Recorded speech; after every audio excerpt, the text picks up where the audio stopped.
Hi, I'm Rick Vespa with English Gardens, here to help make gardening easier. All plants need food just like people. Heavy spring rains can wash away essential nutrients, leaving your plants hungry and not looking their best.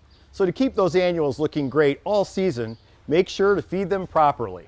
Time-released fertilizer can be applied when planting or any time after. These will feed slowly over 3 or 4 months. Products like Osmocote or Proven Winners time-release fertilizer are great choices. You should also use a water-soluble fertilizer every 10 to 14 days when watering to give your flowers a quick boost.